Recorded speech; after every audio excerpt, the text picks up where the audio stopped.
su diálogo pedagógico. Ahora que ya nos abandonó el calor y que los días se ponen agradables, pues esperemos que podamos disfrutar este espacio. Hoy tenemos el gusto, el honor de tener con nosotros al doctor Rodolfo Rincones, que es un académico muy destacado, que tiene mucha producción en el ámbito educativo, maestro que ha estado en nuestro ambiente por muchos años, muy conocido de toda la comunidad académica. Bienvenido, doctor Rincones. Nos acompaña el coordinador de posgrado, el maestro Manuel López, quien facilita, organiza y genera este espacio. Manuel, muchas gracias. Gracias.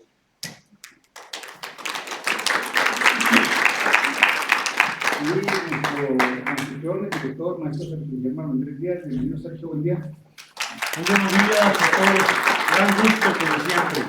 Gracias, maestro. Gracias, Rodolfo. Quiero solamente comentar que esta estrategia de cambio de actividad los sábados tiene como propósito ampliar la reflexión, fortalecer el proceso formativo en el que están ustedes involucrados en este momento.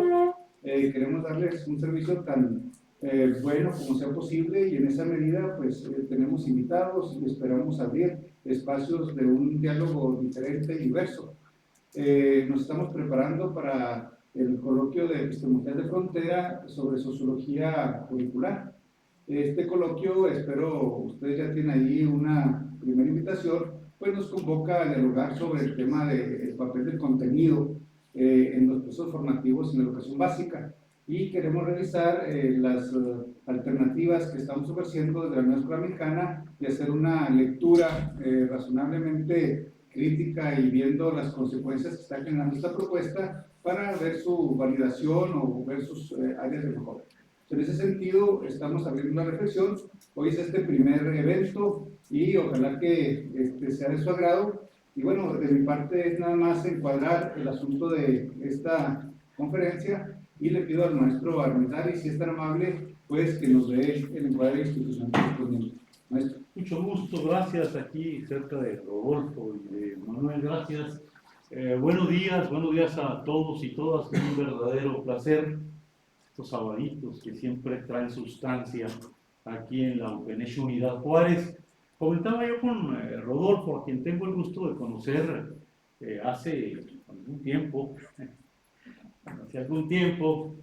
que bueno, estamos aquí, hemos estado en otras partes, la vida nos cruza, nos encamina y somos sobrevivientes, le decía yo a Rodolfo, que fue mi maestro, y con mucho gusto lo reconozco, con agradecimiento, que le comentaba este nivel de sobrevivencia, porque bueno, cuántas cosas pasan en la trayectoria de una vida y de repente por angas o mangas se truncan porque pues ya no se vuelve uno a encontrar, porque el destino o el azar o la providencia ya no lo permiten, o bien porque la inevitable muerte se atraviesa en determinado momento, cumple su cometido y a final de cuentas queda solamente la memoria.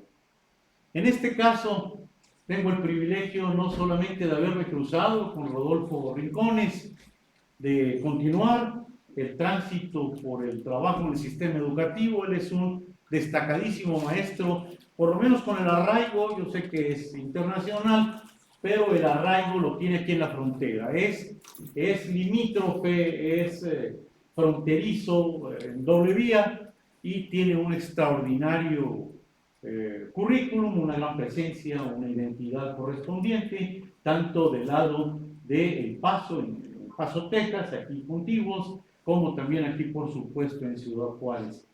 Me pone a mí muy contento este asunto, porque a final de cuentas aquí estamos para hacer academia, aquí estamos para hacer trabajo cultural, aquí estamos para hacer educación, aquí estamos para transformar. Todo aquello que se cruce en otro sentido es normal, pero es accesorio, es nutriente para lo que hacemos y nos fortalece porque nos lleva todavía a hacerlo mejor. Y eso es inexpugnable. Me da mucho gusto que aquí en el auditorio José Vasconcelos, maestro de América, que ya es solemne por su uso, por su historia y seguramente por su futuro, recibamos a un personaje académico como Rodolfo Rincones para que nos hable de lo que nos va a hablar y seguramente en la presentación formal de su gran palmarés, como dicen en el boxeo, de su gran currículum, ustedes puedan ubicar todo el significado y el sentido que tiene su muy interesante conversación. Rodolfo, bienvenido. Estás en tu casa. Muchas gracias. Buen día.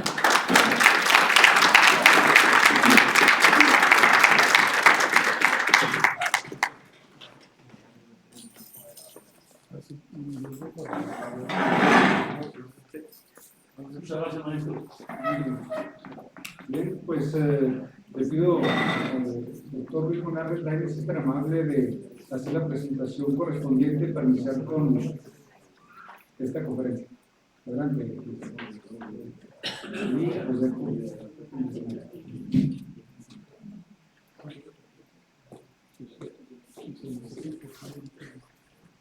Bueno, pues para mí es un honor también presentar al doctor Rodolfo Rincones y me va a permitir darles una breve semblanza curricular.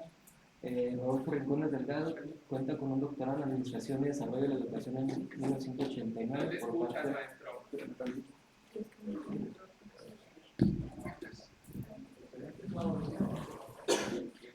Bueno, comienzo de nuevo.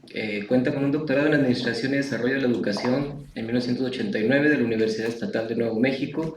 De 1992 a 2017 fue profesor investigador de la Universidad Autónoma de Ciudad Juárez, en donde impartió cursos en la licenciatura y maestría en Educación y en la maestría y doctorado en Ciencias Sociales. Actualmente es profesor asociado en el Departamento de Administración y Liderazgo Educativo de la Universidad de Texas en El Paso, UTEP.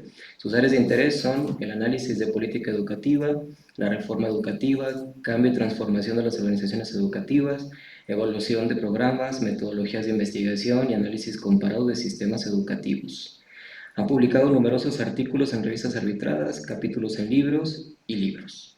Sus artículos más recientes son Educación Superior en Tiempos Inciertos, Universidades y Docentes en Tiempos de COVID-19, en colaboración con la doctora Sandra Bustillos, A Call for Rethinking Schooling and Leadership in the Time of COVID-19 y Forging Partnerships, Preparing School Leaders in Complex Environments. Tres de sus libros más recientes son Desigualdad, Género, Pobreza y Trabajo de Cuidados y Políticas Públicas, Cuidado de Infancia, estos dos en colaboración con la doctora Sandra Bustillos, y Mujeres y Educación en Chihuahua. Entonces le damos la bienvenida al doctor. La dinámica sería una hora que nos platique su trabajo, una hora y cachito, y pasamos a una ronda de comentarios, de preguntas y lo que ustedes quieran decirle. ¿Sí? Entonces le cedemos la palabra al doctor. Muchas gracias.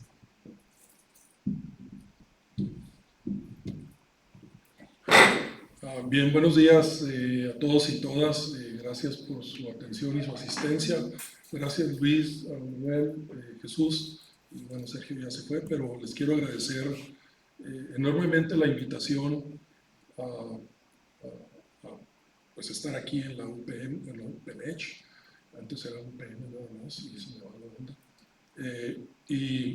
Y pues platicarles un poco de lo que he venido haciendo y reflexionando, atender a la invitación de platicar cosas sobre lo que pues, denominamos la pospandemia, ¿no? Pero antes que nada, les quiero decir pues que me siento muy a gusto llegar a un lugar en donde luego se ve que hacen las cosas en serio, ¿no? Ver amigos, compañeros de trabajo, personas que hace tiempo que no veía y bueno, siempre da un gusto volver a saludarlos, verlos y estar en su compañía en esta mañana. Yo espero que con la charla del día de hoy, pues más que nada son comentar algunos de los resultados de los trabajos que hemos venido haciendo, y digo hemos porque mi trabajo en su mayor parte, como pudieron escuchar en mi semblanza, es en forma colaborativa, con compañeros de trabajo, de la profesión, y yo firmemente creo en ese tipo de trabajo, ¿no? De producción académica. Entonces, mucho de lo que voy a decir, pues no nada más es mío, sino que también le doy crédito a las personas que me han acompañado en este trayecto.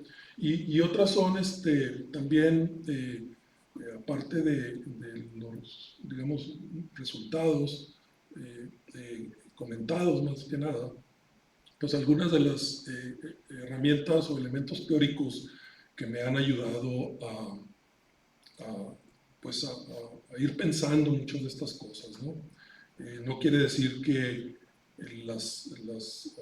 digamos, como las herramientas teóricas que utilizamos, que seamos fielmente creyentes de ellas, sino que las podemos utilizar para pensar algunas cosas, avanzar nuestras ideas. Entonces, el día de hoy, si avanzas a la siguiente, por favor. La idea es, pues, me pidieron que hablara un poco de los efectos y retos de la pospandemia, y obviamente para esto pues me voy a referir muy brevemente a los efectos que causó la pandemia, que están documentados algunos de ellos, otros apenas están documentando, y tratar de avanzar un poco en esta idea de la pospandemia, que sabemos un poco menos.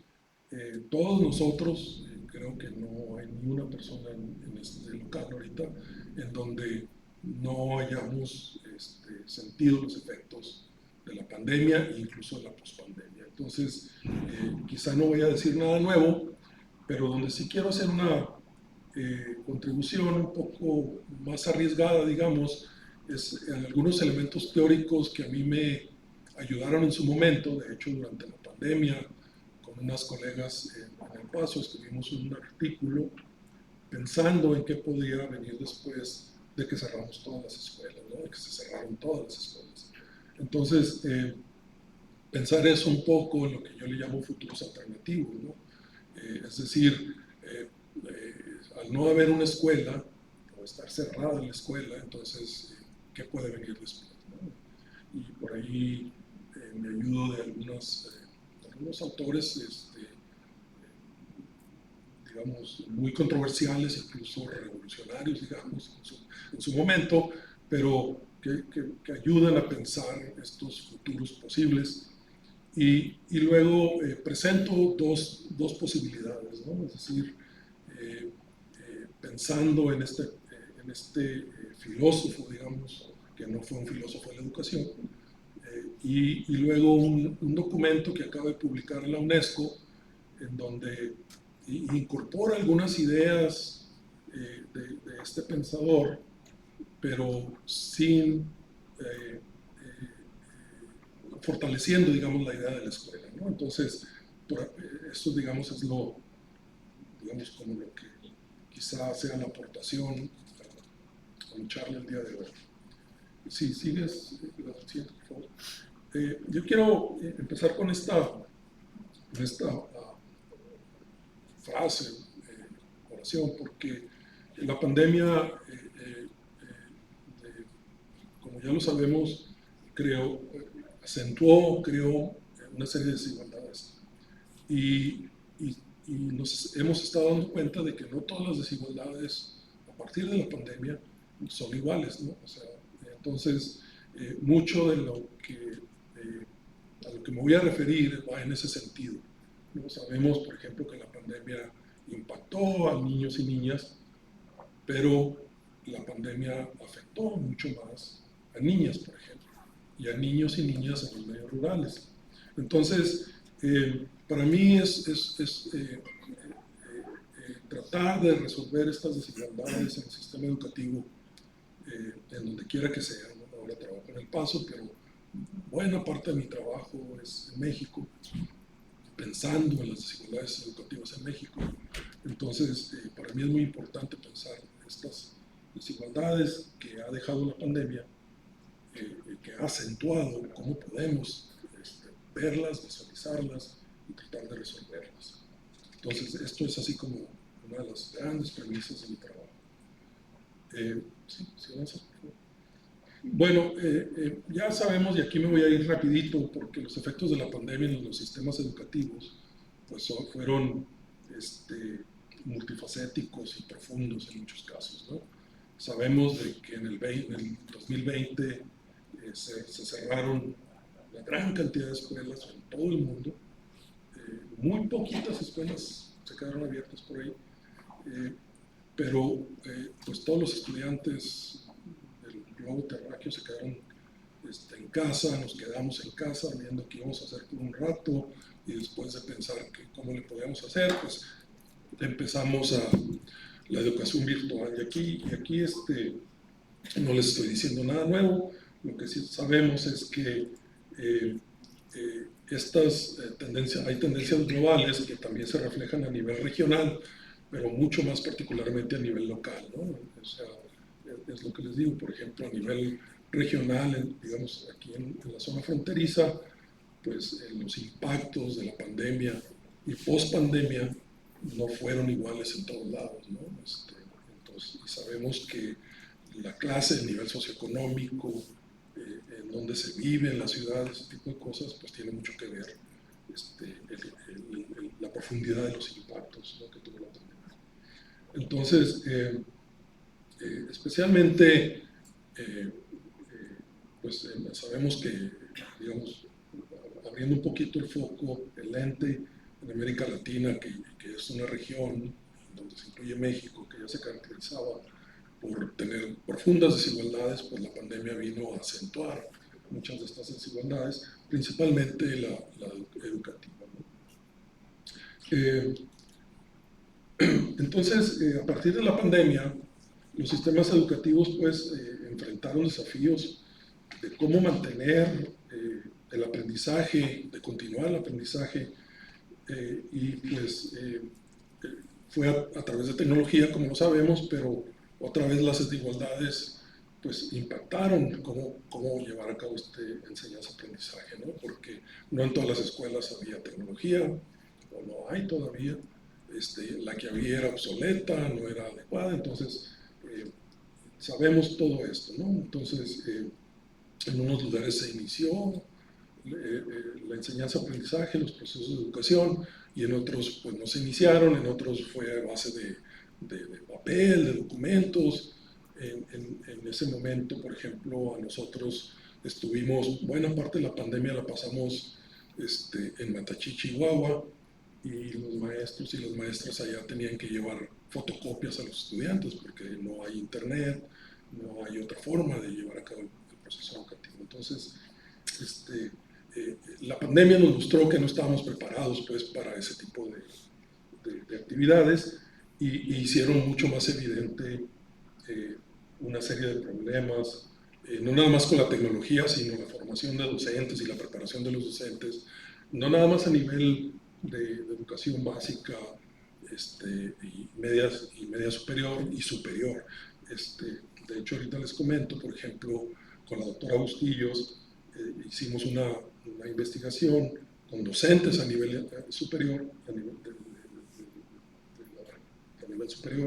en donde les preguntábamos cómo estaban llevando la pandemia y cómo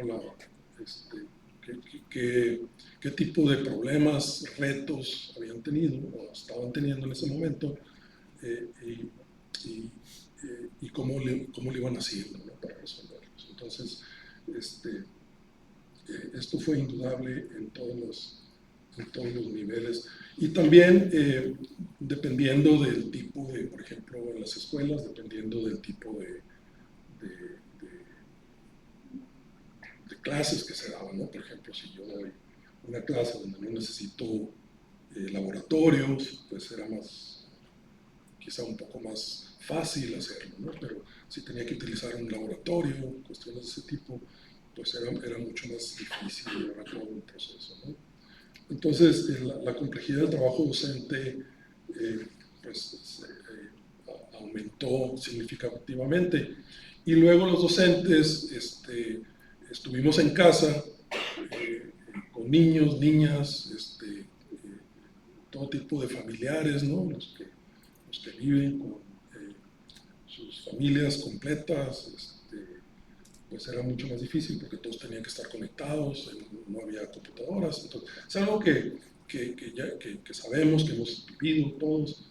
No estoy diciendo nada nuevo aquí, nada más quiero recalcar algunos puntos. Por ejemplo, la brecha digital fue algo que se evidenció de una manera significativa y que aún continúa, ¿no? No hemos resuelto ese tipo de cuestiones. Y si queremos pensar en estos futuros de la educación, pues la tecnología va a ser una parte importante. Entonces, ¿cómo vamos a resolver este tipo de brechas digitales que para mí significan inequidades? Si le pasa, por favor.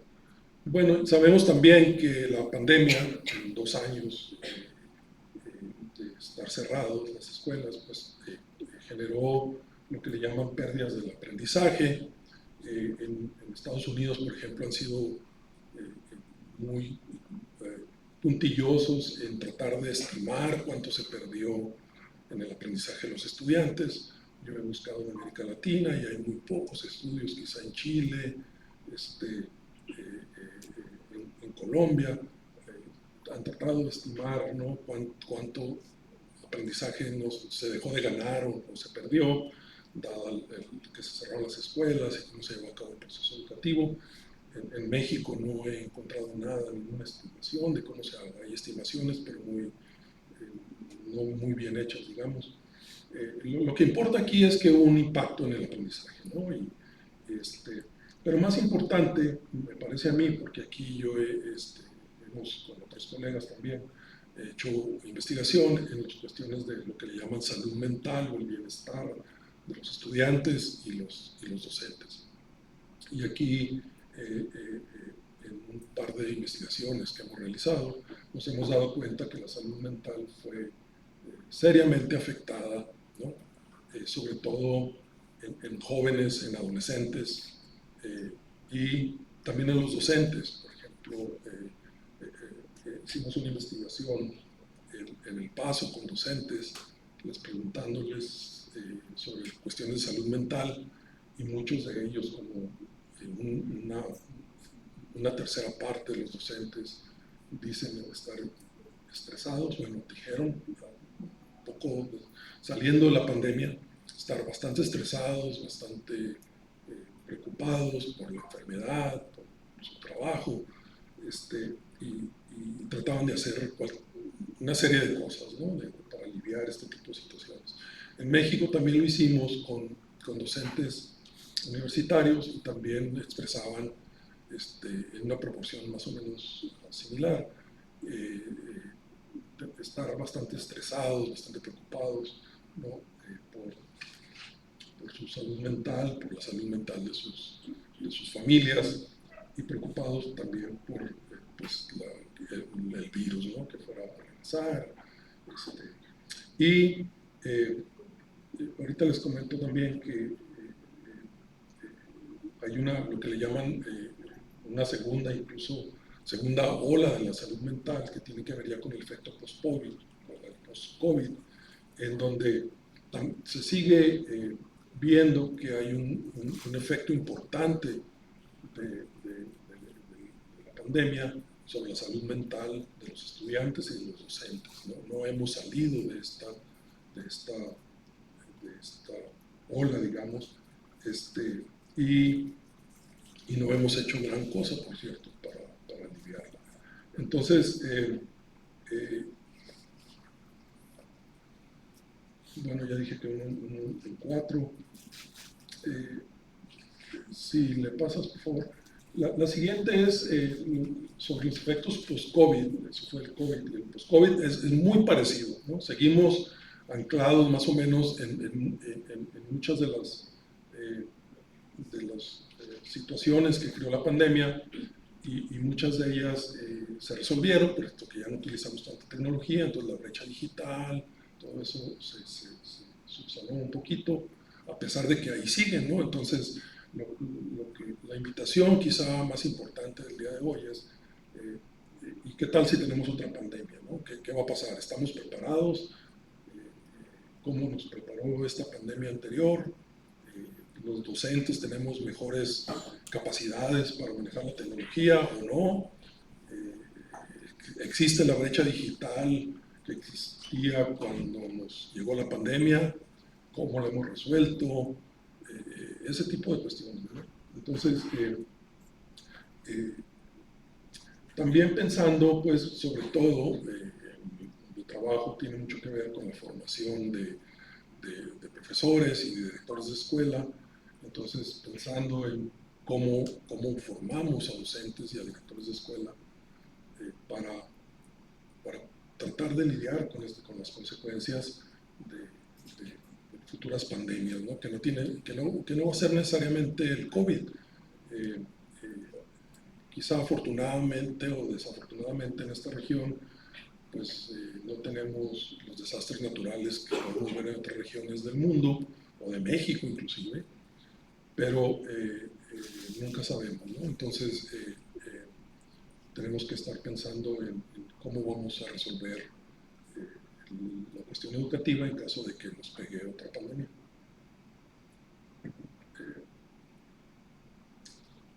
Bueno, sabemos que la pandemia, el efecto post-COVID, generó y evidenció ya las desigualdades educativas que ya existían. Otra vez, el punto de comparación que yo casi siempre tengo, porque son pues las zonas, digamos, marginales de aquí de Ciudad Juárez, porque ahí también hemos hecho investigación, y el medio rural en el estado de Chihuahua, ¿no? En donde ya de por sí, antes de la pandemia, veíamos las desigualdades educativas. Con la pandemia todo esto se agravó más, con los ejemplos que le acabo de mencionar de la ciudad de Matachí, de la Sierra, pero de otras zonas aquí en la misma ciudad, ¿no? Entonces, esas desigualdades pues siguen presentes, incluso se agravaron por esta pérdida de aprendizaje que no sabemos exactamente cómo medirla. Las estimaciones que tenemos podemos argumentar en contra de ellas de una manera muy seria, pero los maestros, platicando con maestros de una forma pues, informal, comentan que los estudiantes no estaban tan listos para regresar a la clase. Y académicamente quizás se han ido regularizando poco a poco, pero el problema de la salud mental ahí ha quedado, ¿no? Ese para mí sigue siendo uno de los problemas, sí, por favor, de los problemas más serios que aún persisten, ¿no? Sabemos que hay una deserción muy grande de estudiantes en las escuelas, ¿no? Sobre todo a nivel de educación media superior. En la educación superior también hubo estudiantes que ya no regresaron. Entonces, y los que regresaron en condiciones bastante deterioradas en cuestión de salud mental para hacerle frente pues, a las demandas de la educación. Entonces, sigue siendo un efecto post-COVID que es muy importante y al cual no le hemos dado solución, ¿no? Ni siquiera los norteamericanos, que tienen todos los recursos del mundo, han sido capaces de abordar este tema, ¿no? En sus escuelas. Y en México yo dudo, o sea, no sé de programas, de proyectos específicos de apoyo a la salud mental de los estudiantes. Entonces, estas cuestiones no son de que ya nos vamos alejando más de la pandemia se nos va olvidando, pero estos problemas de estrés, de depresión, de todo tipo de cuestiones de salud mental, ahí van quedándose y van agravándose, ocasionando todo tipo de situaciones, ¿no? Quizá yo no les esté diciendo nada si ustedes son maestros frente al grupo, lo han vivido. En la educación superior pues, también lo vivimos con los jóvenes, ¿no? Que tienen todo tipo de ansiedades, fobias, miedos. La interacción entre los estudiantes se volvió más difícil. Entonces, estos para mí son los verdaderos efectos del post-COVID, ¿no? Entonces, como les decía, para mí también otra preocupación importante, y no es para mí, también para colegas, el impacto de la crisis fue pues más profundo en grupos vulnerables. Con la doctora Bustillos hemos hecho investigación con mujeres y vemos que la pandemia fue mucho más aguda con niñas y con mujeres, ¿no? Y sobre todo en el medio rural. ¿Por qué? Bueno, pues porque, por ejemplo, ustedes como mujeres docentes tuvieron que dar clases desde su hogar, y si tienen hijos, pues los hijos también tuvieron que tomar clases. Entonces, no nada más era ayudarle a los hijos a tomar clases, dar sus propias clases, pero aparte lo que en el feminismo le conocen como el segundo y el tercer, las jornadas, ¿no? Estas de hay que cuidar, hacer el aseo, hacer de comer. Entonces, todo este tipo de cosas verdaderamente agravó el uso del tiempo de todos, pero sobre todo las mujeres. Muchos docentes a nivel universitario, cuando hicimos el trabajo con la doctora Bustillos, nos decían que las ocupaciones del lugar, estando en el lugar, dando clases, llevando a cabo sus tareas, dificultó mucho estas tareas de investigación, de docencia, las áreas sustantivas de docencia, investigación y servicio, porque también tenían que estar al cuidado de los hijos, tener que hacer el trabajo doméstico, tanto hombres como mujeres, pero esto sabemos que se le carga mucho más a las mujeres. En el medio rural también, como ya sabemos, pues aparte de todo esto, pues había que tomar clases sobre distancia, digamos, sobre documentos, ni siquiera en línea, y esto agravó mucho más, digamos, el proceso de enseñanza-aprendizaje. De hecho, durante la pandemia, entrevistamos a una maestra de preescolar, recuerdo, de preescolar, en donde ella nos decía cómo le hacía para poder estar al tanto de sus estudiantes. Tenía que ir un día, se turnaban los maestros para ir porque siempre hay una fotocopiadora en la escuela, que a veces funciona y a veces no. Entonces, cómo los maestros se tenían que turnar para ir a sacar copias y luego ir a distribuir las fotocopias a sus estudiantes, ¿no? O a veces venían a la escuela porque se turnaban, ¿no? Un día le tocaban a 2 o 3 maestros para no estar todos juntos, y esto pues obviamente dificultó muchísimo más el proceso de enseñanza-aprendizaje. Entonces, volviendo como inicié, una de las grandes preocupaciones es cómo estas inequidades que ya existían se hicieron más profundas y cómo hemos ido dándoles solución, si es que hemos intentado darle solución. Pues, traigo aquí unas imágenes, obviamente son de Estados Unidos porque busqué en México y no las encontré, pero para mí esta es una cuestión central que aún queda post-pandemia, ¿no? Y aquí en estas imágenes, que espero que se vean bien, les muestro, hay un centro que es bastante serio, que es el Pew Research Center, en donde hicieron ellos encuestas. Había quien había sufrido más de la pandemia, y no creo que sea muy diferente a lo que hemos visto, por ejemplo, aquí en México. Ahí podemos ver, por ejemplo, quienes se habían preocupado más, y estos son reportes, ¿no?, que la misma gente hace, de los hombres y las mujeres, y obviamente las mujeres se preocupaban más, tenían más estrés, digamos, por la pandemia, y esto fue, como ven, es un periodo de marzo del 20, cuando inició la pandemia, a septiembre del 22, que era cuando ya íbamos saliendo de la pandemia. Obviamente en Estados Unidos están muy preocupados por ver cómo suceden las cosas entre los diferentes grupos étnicos, y pueden ver ahí que los hispanos o los latinos son los más preocupados, ¿no? Y luego, si vemos por grupos etarios, el grupo de 18 a 29 años, que es lo que se considera joven todavía, son 58% de a los que les preguntaron todavía estaban bien preocupados por los efectos de la pandemia, ¿no? Que se había sentido estrés y todo ese tipo de cosas. Y luego en términos de ingreso, pues podemos ver que los que menos ingresos tienen, pues son los más preocupados, ¿no? Y esto es muy obvio. También si tienen alguna discapacidad, vemos que los que tienen una discapacidad, 66% de ellos estaban preocupados por el efecto de la pandemia y lo que estaba pasando con ellos.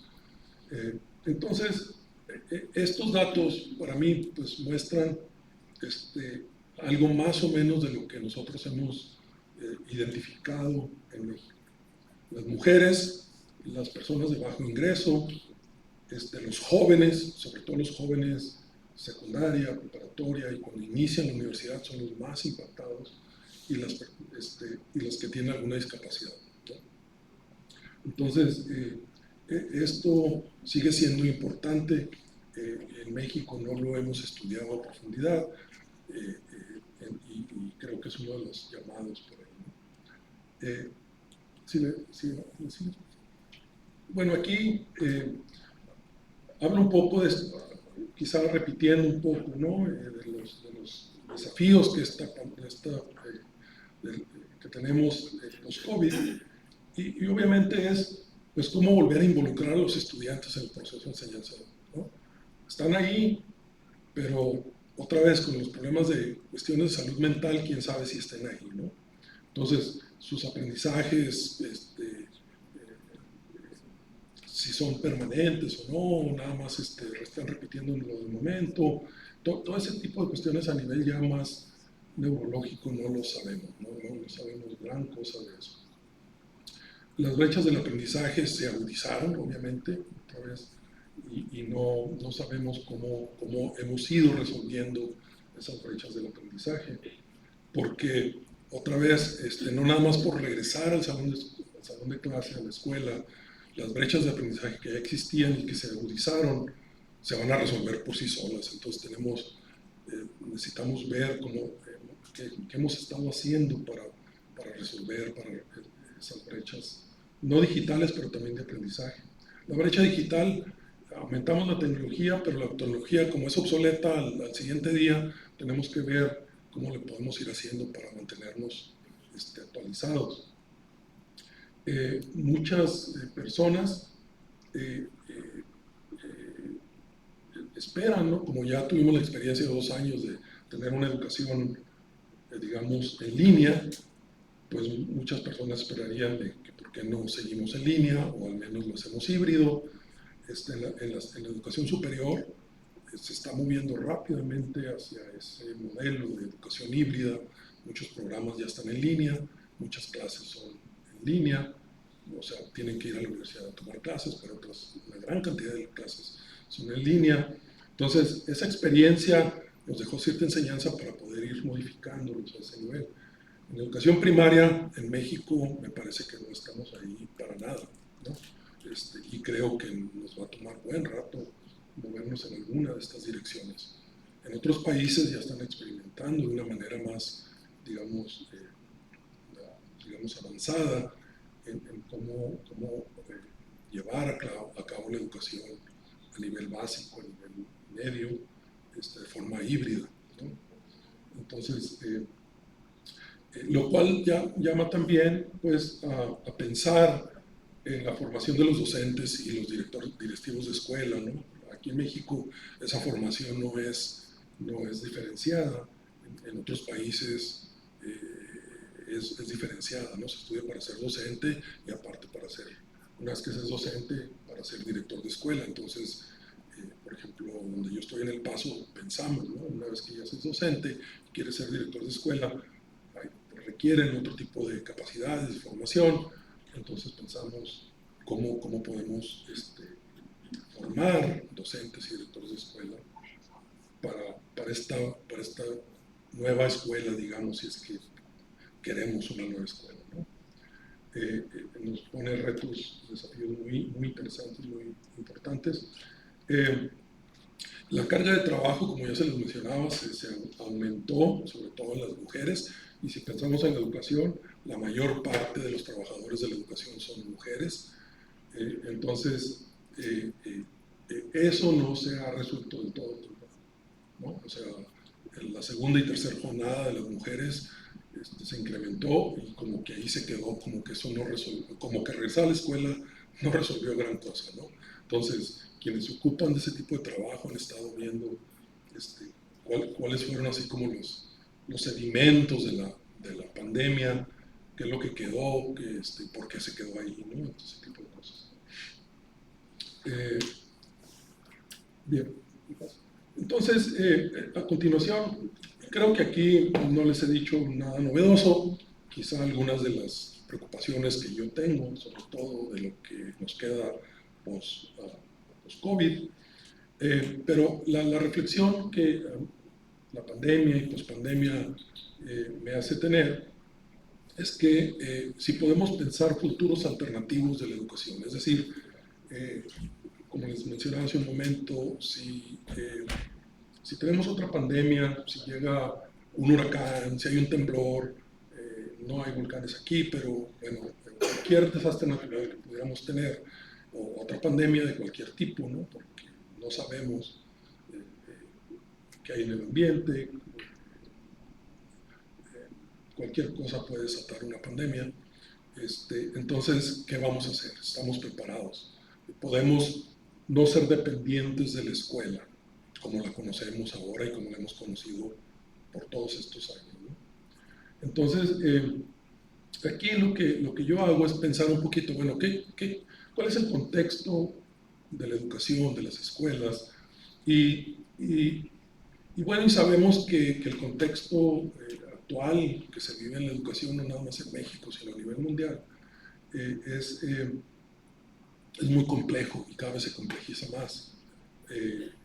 No nada más porque no hay recursos, sino porque la educación, por ejemplo, se da en este contexto que yo le llamo ahí, bueno, yo no le llamo, pero coincido con esta filósofa Brown, que ella dice que vivimos en un tiempo nihilista, y no lo dice ella, lo dicen muchos otros, que se caracteriza pues por un sentido de desilusión, de erosión de los valores, de que ya no somos una sociedad, sino somos una sociedad de individuos, y si estamos pensando en la escuela, entonces la escuela trata de hacer todo lo contrario. Entonces, este contexto es muy adverso a lo que tratamos de hacer en la escuela, y ahorita vamos por qué.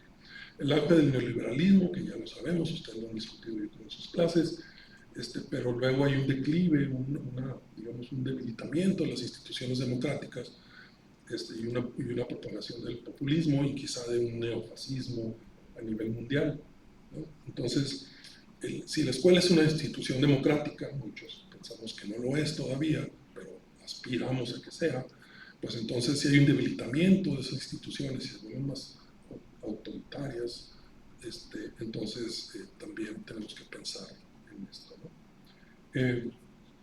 El futuro incierto del trabajo, ¿no? Por ejemplo, durante la pandemia y luego cómo resolvimos, o medio resolvimos la pandemia, hablábamos de qué iba a pasar con los docentes después, ¿no? ¿Será que ya no vamos a necesitar maestros? ¿Será que ya todo lo podemos poner en línea? Y los estudiantes pues se sientan enfrente de una computadora o una televisión y pueden recibir su educación de esa manera, ¿no? O sea, son preguntas que todos nos hicimos y nos hacemos no nada más sobre la labor docente, sino la labor de los contadores, ahora con el crecimiento exponencial de la inteligencia artificial. De hecho ya empezamos a ver que muchos de los trabajos han empezado a sentir el crecimiento de la inteligencia artificial. Por ejemplo, contadores al ratito creo que van a ser eliminados, ¿no? Entonces hay profesiones, ¿no?, que ya empiezan a sentir el impacto del crecimiento de la tecnología en general, pero de la inteligencia artificial en particular. ¿Tenemos los docentes que preocuparnos por eso? ¿No? Esa es una pregunta que yo avanzo quizá en un momento. Esta persistencia de la pobreza y del aumento de las desigualdades es algo también que a mí me preocupa seriamente, y que en la escuela, para muchos de nosotros, sigue siendo la institución que forma y capacita y da herramientas para la movilidad de las personas. Muchas personas, como yo, por ejemplo, fuimos a las escuelas como las conocemos y nos dio herramientas y capacidades para poder tener movilidad social. Y esa movilidad social significa movilidad económica, etc. ¿no? Entonces, las escuelas siguen siendo una institución importantísima para eso, pero sabemos otra vez que dependiendo de la escuela a la que se asista, a la que se vaya, pues se van a tener más capacidades que si voy a una escuela multigrado en la Sierra de Chihuahua, ¿no? Entonces, eso lo sabemos, no es un secreto para nadie. Entonces, ¿cómo resolvemos esas grandes desigualdades y cómo le ofrecemos a todos los niños y niñas jóvenes las mismas oportunidades?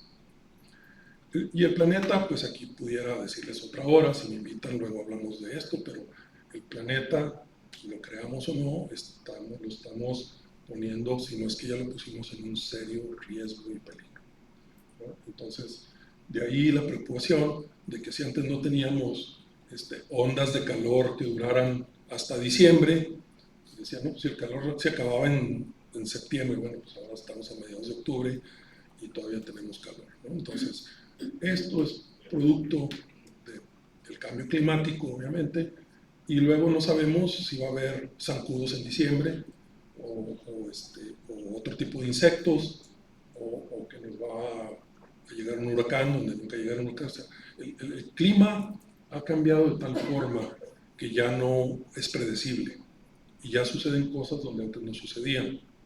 Entonces, en las escuelas, como somos ¿no? instituciones de material, no sabemos qué va a pasar con ellas, no sabemos qué va a pasar con la electricidad, no sabemos si vamos a tener aire acondicionado, calefacción en estas latitudes. Hay latitudes donde no pensamos en eso, pero aquí sí hay que pensarlo, ¿no? Hay escuelas en donde los niños no comen bien, tienen una pequeña cafeterita ahí, y si esa cafeterita no existe, pues entonces los niños no desayunan, no comen. Entonces, hay una serie de cosas ahí aunadas pues a esta marca, ¿no? Huella que le llaman sobre el planeta, que también nos pone, que poco pensamos en él, por cierto, pero que pone en riesgo muchas de las cosas que hacemos desde el contexto educativo. Yo creo que te pasas 2, por favor. Entonces, como que en ese contexto, así muy resumido, que quizá les dé un panorama muy pesimista, pero pues más vale ver, digamos, la realidad no se puede nunca apreciar de una manera completa ni total, pero al menos nos da una idea de que es un contexto muy complejo. Entonces hay que poner a la escuela, el proceso educativo, en ese contexto. Y yo me ayudo, bueno, aquí la idea es pensar en cuál es el propósito de la escuela, cuál es el propósito de la educación, y ver cómo podemos pensar otras posibilidades, ¿no? Y yo les voy a referir brevemente de 2 posibilidades en las que yo más o menos he ido pensando, que pudiéramos quizá guiarnos por ellas para pensar una nueva escuela, un nuevo tipo de educación. Entonces, por ejemplo, este filósofo inglés, Greg Biesta, habla de que, y esto lo dicen muchos, ¿no? Yo aquí me apoyo en él porque es alguien al que he leído, he trabajado, de que pues, siempre en las escuelas, la educación son 2 procesos, siempre o 3 si ustedes gustan, y las dimensiones, una es la de socialización. De niños, jóvenes, incluso de adultos, vamos a la escuela a socializar, a establecer relaciones, con el maestro, con otros compañeros. Ya cuando estábamos más jóvenes, pues quizá a ver a la chica, ¿no? A noviar, ese tipo de cosas, pero y con los maestros también, ¿no? Con los maestros. Pero esta socialización también, como sabemos, la escuela es fundamental en la transmisión de normas y valores, de principios, de cómo manejarnos en la sociedad, por así decirlo, ¿no? Pero también hay un proceso de subjetivación. Bueno, aparte lo cognitivo, la educación, aprender lo que tenemos que aprender, ¿no?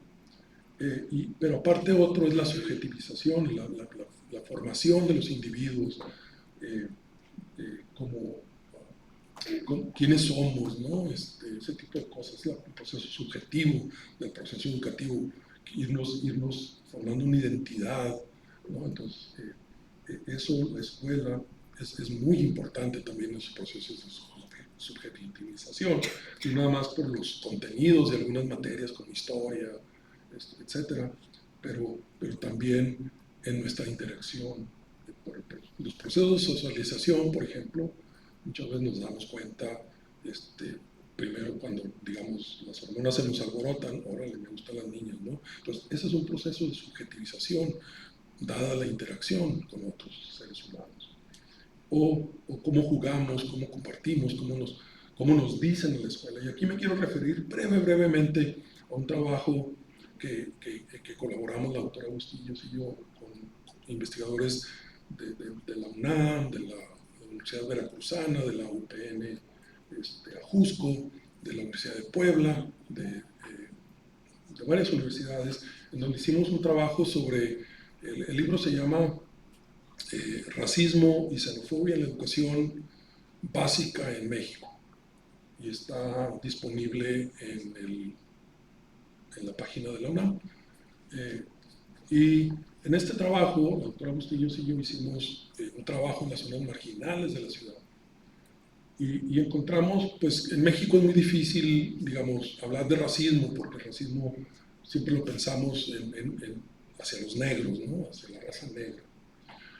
Pero en México hay unas formas mucho más veladas. Entonces hubo gente que hizo trabajo, por ejemplo, en la costa chica de Guerrero, que colinda con Oaxaca, en donde hay poblaciones, comunidades afromexicanas, y las comunidades afromexicanas pues invariablemente han sufrido racismo, ¿no? De hecho viven en sus propias comunidades, salen muy poco, tienen tremendas desigualdades económicas, de salud, de educación. Entonces quienes hicieron investigación ahí encontraron un racismo rampante, ¿no? Pero por ejemplo, ¿cómo estudiar el racismo en las escuelas básicas de Ciudad Juárez? Pues no hay negros. Bueno, encontramos uno que otro, por cierto. Pero aquí la idea es que en los procesos de subjetivización, como individuo, tiene una importancia bien importante si me dicen indio, o me dicen que huelo mal, o me dicen que soy jarocho, ¿no? Entonces, todas estas, digamos, formas de expresión, de referirse al otro, y que se haga constantemente, forma estos procesos de subjetivización. Y lo que encontramos es que en las escuelas marginales de Ciudad Juárez, estos son procesos muy, muy comunes. Y no nada más entre niños y niñas, sino de maestros a niñas. Entonces, la escuela forma un papel fundamental en modificar esos patrones, ¿no? Entonces, pero también en el proceso de una formación identitaria que sea más sólida, ¿no? Más responsable. Si le vas a, no sé cuánto tiempo tengo. Bueno, aquí me voy rapidito, aunque es la parte densa. Entonces, pensando en esto del COVID y el contexto de la educación y la función o funciones que debe tener la escuela, por ahí yo me he atrevido a pensar, bueno, esto que ya les decía, y qué pasaría si no tenemos escuela. Entonces, pensando pues en que el futuro nuestro futuro, no nada más en la escuela y la educación es incierto, ¿cómo podemos reimaginar la educación? ¿Cómo podemos repensar la escuela como institución. Ahora, esto lo reconozco, es una labor no fácil, por ahí lo busco, no es una solución fácil, porque las instituciones, como sabemos, son instituciones porque están enraizadas, ancladas en la sociedad y tienen una función sustantiva en la sociedad.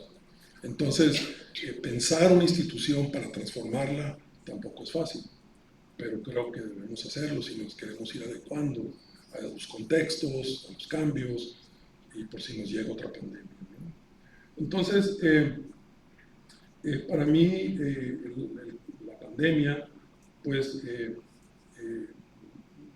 me dejó por sentado de que no podemos no pensar en un futuro de la educación o de la escuela, y que tenemos que imaginar futuros alternativos para generar, pues, sistemas más flexibles, más ágiles, más reflexivos, más rápidos de planear qué van a hacer para futuras crisis, ¿no? Sí. Entonces, yo me eché mano de un autor muy viejo, este libro de Desescolarizar la sociedad, La sociedad desescolarizada, de Iván Illich. Él vivió en Cuernavaca muchos años y por ahí en los 70 produjo este libro.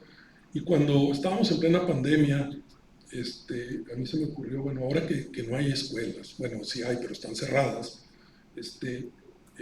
para mí fue una invitación a revisitarlo, ¿no? A releer su trabajo y pensar qué podemos sacar de esto cuando una sociedad cierra sus escuelas, ¿no? Entonces, todavía se llevaba a cabo tratábamos de llevar a cabo el proceso educativo, pero las escuelas estábamos cerradas. Entonces, para mí era así como la oportunidad coyuntural para ver para dónde le damos, ¿no? Si podemos, entonces, Illich era obviamente muy crítico, incluso un pensador radical en su tiempo. Recuerden, él vivió en los 60, 70, y su trabajo fue incluso tachado de radical y crítico, con mucha razón, y ha subido muchas críticas, ¿no? Por ejemplo, Michael Apple, a quien yo estimo mucho y es compañero mío, él ha criticado mucho el trabajo de Illich, pero muchos, Charles Taylor, por ejemplo, un pensador, un filósofo, educador inglés, lo ha criticado mucho. O sea, mucha gente ha criticado su trabajo, pero muchas ideas ahí están, ¿no? Y que tenemos que considerarlas con seriedad. Por ejemplo, Illich decía, pues, que la sociedad está muy escolarizada y que tendríamos que, como institución, que dependemos mucho de la escuela, y les decía, tenemos que bajarle un poquito a esa influencia de la institución escolar, porque él decía así de manera muy breve algunas de las críticas, ¿no? Por ejemplo, ahí ustedes las pueden leer, que las escuelas como son perpetúan la desigualdad. Y yo he estado hablando de la desigualdad toda la mañana, entonces, claro que la perpetúa. Entonces, ¿cómo hacerle para que esta institución deje de hacerlo? Hay un currículum oculto, ¿no? El currículum oculto es que decía Illich, y también lo sabemos en las escuelas, es que hacemos dóciles a los estudiantes a la autoridad del docente. Y al hacerlo dócil a la autoridad del docente, pues los hacemos dócil a cualquier autoridad. Entonces, decía Illich, y hay algo de esto en el currículum oculto de las escuelas todavía, ¿no? Cuando son escuelas autoritarias, que no tienen autocrítica. Decía que hay un credencialismo, que la escuela institucionalizada opera, no, pues aparte para educar o medio educar, pero más para dar una credencial, un diploma, ¿no? Que certifique que yo estuve institucionalizado en la escuela y que me da cierto valor para ir avanzando en la sociedad, ¿no? Por ejemplo, cuando tenemos un título universitario, le decimos a todo el mundo que ya puede ir a trabajar en algún lugar, ¿no? Pero Illich decía que ese credencialismo está volviendo a la escuela en una entidad muy monopólica y aparte autoritaria, ¿no? Porque si no es un título de una universidad, pues entonces no se puede ingresar a trabajar. Por ejemplo, si no estudiaron medicina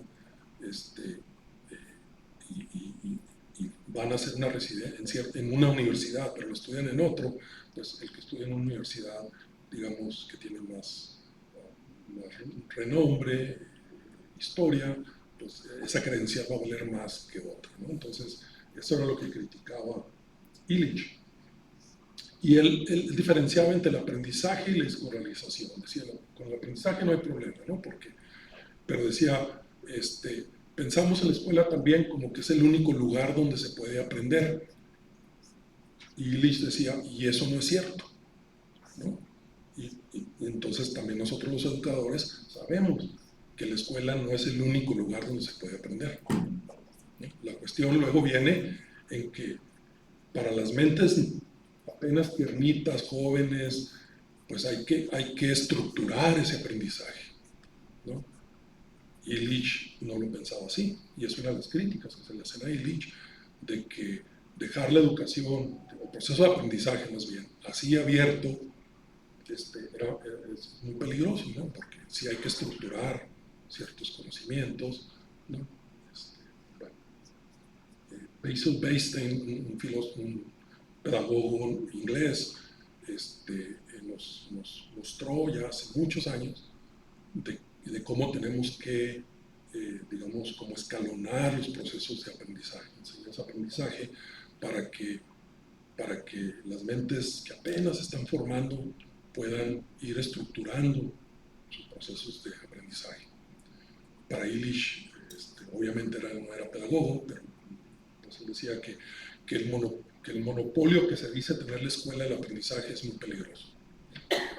Que los niños aprenden dentro y fuera de la escuela, incluso a veces mucho más fuera de la escuela. Bien, entonces, para mí, estas ideas de Illich pues todavía me dan mucho que pensar, para poder pensar, bueno, creo, por ejemplo, lo que dice sobre el aprendizaje, o el currículum oculto, o el credencialismo, ese tipo de cosas, ¿no?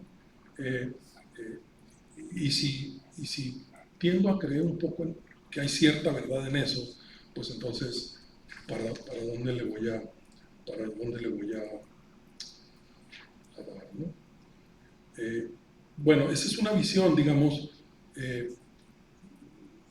quizá yo diría inspirado en Illich, de cómo pensar la escuela, ¿no? Si Illich tenía razón en ciertas cosas o no. Ya les he dicho que muchos críticos han criticado mucho su trabajo, pero luego no podemos dejar de pensar en que en muchas cosas quizá tenía razón, ¿no? Y es ahí donde yo también no estoy de acuerdo en muchas de sus ideas, pero me hacen pensar. La siguiente idea es lo que le llama la UNESCO. Reunió una serie de pensadores y filósofos a partir de la pandemia para hacer esto que ellos le llaman el nuevo contrato social para la educación. Y avanzan algunas ideas interesantes, importantes, nada que no sea así algo que no conozcamos, pero aquí lo que veo es que avanzan algunas ideas de Illich, por ejemplo, y de muchos otros lados, ¿no? Pero lo más importante, y aquí yo coincido con la UNESCO más que con Illich, es que la escuela es necesaria en la sociedad como una institución, ¿no? O sea, no podemos no depender de una institución educativa, sobre todo desde el preescolar, primaria, incluso todavía a nivel básico y medio superior, ¿no? Porque los niños jóvenes están en proceso de formación y hay que darles cierta estructura. Sabemos que el currículum es la estructura que utilizamos, digamos, para hacer eso, pero pero también lo podemos repensar, ¿no? O sea, hemos estado haciendo las cosas de la misma forma, de la misma manera, muchos años. La nueva escuela mexicana es una nueva propuesta. Yo tengo muchos problemas con la propuesta de la nueva escuela mexicana, por cierto. Pero bueno, es una propuesta, ¿no? Aquí el problema es que es una propuesta oficial y autoritaria. Entonces, ¿cómo es que vamos a llevar a cabo esta propuesta? Aquí todo lo que estoy proponiendo pues es lo hacemos si queremos y si no lo consideramos, ¿no? Otro principio, dos cosas en las que también coincido, es que debe haber un derecho a la educación para todos y todas, y que sea a lo largo de la vida.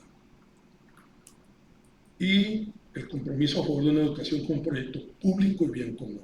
Para mí estas dos cosas fundamentales aquí y en Chile, bueno, más en México. ¿Por qué? Porque este contexto en el que vivimos está empujando fuertemente hacia una privatización, comercialización de la educación. Y, por ejemplo, en México todavía no se ve tanto, pero en Estados Unidos ya hay una serie de alternativas a la educación pública que están ganando cada vez más importancia, más prestigio, teniendo mayores matrículas. Entonces hay un peligro serio a la educación pública. Y para mí eso es fundamental, que tengamos una educación pública fuerte, sólida y al trayecto de vida, porque la educación formal en México y en muchas partes del mundo la cortamos a nivel de educación superior. Y también con la doctora Bustillos hemos hecho trabajo con adultos mayores y nos damos cuenta que la vida no se acaba cuando uno se jubila, ¿no? Entonces, ¿qué pasa con los adultos mayores? Hay cuidadores para adultos mayores, hay personas capacitadas para seguir trabajando en procesos de formación con adultos mayores. Pues no hay.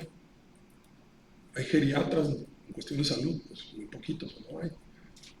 Los adultos mayores al abandono porque ya dejan de producir. O sea, vivimos en una sociedad que si no producimos no servimos para nada. Y esa es una cuestión bien seria. Y para mí que exista un proyecto educativo a lo largo de la vida es fundamental. Pero también que sea un proyecto educativo público. Porque se supone que un proyecto de educación pública va a ser un proyecto de educación democrático, ¿no? Más libre, menos autoritario, etcétera, etcétera. Aquí hay una serie de puntos, no me voy a referir a ellos uno por uno, pero ya traen a cuenta mucho de lo que, por ejemplo, hemos ido pensando y que Illich hablaba. Por ejemplo, Illich decía que los estudiantes aprenden en otros muchos lugares y que hay que formar redes, que la escuela puede formar redes de educativos o de aprendizaje, ¿no? Alrededor de los alumnos. Y UNESCO por aquí habla de algo similar, ¿no? De que la educación no nada más se da en las escuelas, de que el aprendizaje, que el aprendizaje se puede dar en muchos lugares y las escuelas tienen que ver, ¿no? Dónde los estudiantes aprenden qué y cómo, para poder las escuelas, no nada más partir de una base deficitaria, pero de una base a partir ¿no? de los activos que traen los estudiantes.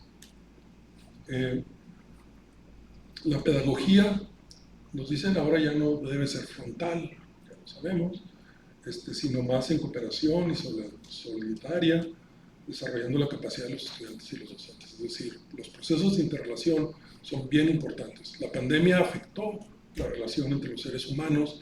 Lo que están planteando aquí es que tenemos que llevar a cabo un proceso educativo que restablezca esas relaciones, esa red de relaciones.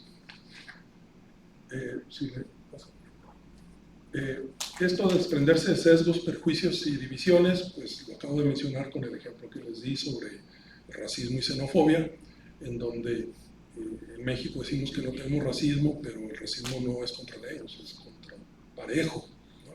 La xenofobia podemos verlo aquí en la frontera muy marcadamente, ¿no? Estamos enojados con los venezolanos, les decimos malas palabras a los haitianos, les echamos a los cubanos, a todo el mundo, ¿no? A los veracruzanos, bueno, en su tiempo. Entonces, todo el que llegue de fuera es extranjero y es el otro, y por lo tanto hay que echarle, ¿no? Entonces, la educación debe estar encargada de eliminar, de evitar ese tipo de sesgos, prejuicios y divisiones, ¿no? Es fundamental. Contra las mujeres, o sea, tenemos un problema de machismo todavía increíble en nuestra sociedad que no hemos podido resolver. También es un sesgo, un prejuicio. Las tecnologías, otra vez, ya nos dimos cuenta que nos pueden ayudar, pero no pueden sustituir al maestro. Y ahí el llamado de que pues tenemos que formar maestros y directores de escuela de una forma más flexible, más diferente quizá, ¿no? Y ahí hay que echarle mucho pensamiento, ¿no? La educación en las artes, los recortes presupuestales y todo eso, las artes, digamos, lo que no es fundamental como las matemáticas, la lectura, las ciencias sociales, todo recorta, ¿no? Ya no tenemos clases de artes. A mí, cuando estaba en la primaria, me acuerdo, me enseñaron a tocar la flauta, la guitarra, bueno, trataron de, porque nunca aprendí, pero antes sí había maestros de música y nos enseñaban, incluso aprendí a escribir música, ¿no? Notas musicales. Ya todo eso ya casi dejó de existir, ¿no? La educación física ya casi dejó de existir. Entonces, es un recuperar, otra vez, es una universidad, perdón, una escuela pública fuerte, pues debe de recuperar, ¿no? La formación más holista de los niños y jóvenes. Pues obviamente hacer algo para tratar de ir ayudando al planeta a que no se deteriore tan pronto, porque si el planeta deja de existir para el 2050 o 60, pues todo lo que hagamos en la educación no va a tener la menor importancia. Entonces tenemos que pensar también paralelamente